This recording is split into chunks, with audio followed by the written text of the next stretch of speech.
ଯୀଶୁଙ୍କ ମୃତ୍ୟୁ ପରେ ଘଟିଥିବା 5ଟି ଘଟଣା। ପ୍ରଥମ ଘଟଣାଟି ହେଉଛି ଯୀଶୁଙ୍କ ମୃତ୍ୟୁ ପରେ ଏକ ଭୟଙ୍କର ଭୂମିକମ୍ପ ହେଲା। ପୃଥିବୀ କମ୍ପିଗଲା, ପାହାଡ଼ ଓ ପଥର ଭାଙ୍ଗିଗଲା।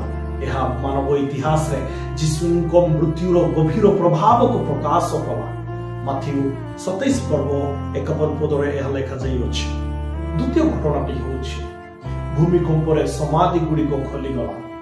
ମହାନିଦ୍ରାଗତ ଅନେକ ସାଧୁ ଲୋକମାନେ ପୁନର୍ଜୀବିତ ହେଲେ ଏବଂ ଜେରୁସାଲେମ ସହରକୁ ପ୍ରବେଶ କରି ଅନେକଙ୍କୁ ଦର୍ଶନ ଦେଲେ। ତୃତୀୟ ଘଟଣାଟି ହେଉଛି ମନ୍ଦିରରେ ଥିବା ବିଚ୍ଛେଦ ବସ୍ତ୍ର ଉପରରୁ ତଳ ପର୍ଯ୍ୟନ୍ତ ଚିରି 2 ଖଣ୍ଡ ହେଲା।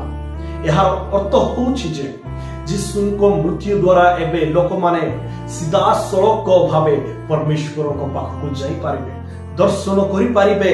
ଚତୁର୍ଥ ଘଟଣା ହେଉଛି ଯୀଶୁଙ୍କୁ କ୍ରୁଶରେ କ୍ରୁଶାର୍ପିତ କରିବା ପରେ 12 ଘଣ୍ଟା ଠାରୁ 3 ଘଣ୍ଟା ପର୍ଯ୍ୟନ୍ତ ସମସ୍ତ ଦେଶ ଉପରେ ଅନ୍ଧକାର ଛାଇଗଲା। ଏହା ଆମୋସ 8 ପର୍ବ 9 ପଦରେ ଥିବା ଭବିଷ୍ୟବାଣୀକୁ ପୂରଣ କଲା। ପଞ୍ଚମ ଘଟଣା ହେଉଛି ଶେଷ ଘଟଣା ଏବଂ ଅତ୍ୟନ୍ତ ଆଶ୍ଚର୍ଯ୍ୟଜନକ ଥିଲା। ଯେତେବେଳେ ସେନାପତି ଓ ଯୀଶୁଙ୍କୁ ଜଗିଥିବା ସୈନିକମାନେ ଭୂମିକମ୍ପ ଘଟିଥିବା ସବୁ କିଛି ଦେଖି ସେମାନେ ଭୟଭୀତ ହେଲେ।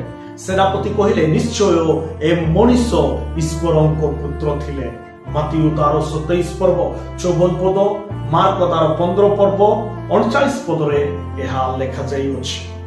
ଏହି ଶକ୍ତିଶାଳୀ କଥା ଜଣେ ରୋମୀ ସେନାରୁ ଆସିଥିଲା, ଯିଏ ଜିହୁଦୀ ନଥିଲେ। ଏହା ଦର୍ଶାଉଛି ଯେ ଇସ୍ରାଏଲ ବାହାରେ ଥିବା ଲୋକମାନେ ମଧ୍ୟ ଯୀଶୁଙ୍କୁ ପ୍ରଭୁ ବୋଲି ଚିହ୍ନିଥିଲେ। ତାଙ୍କର କଥା ଏହା ପ୍ରତୀକ ଥିଲା ଯେ ସାଲଭେସନ ସମସ୍ତଙ୍କ ପାଇଁ, କେବଳ ଜିହୁଦୀ ମାନଙ୍କ ପାଇଁ ନୁହେଁ।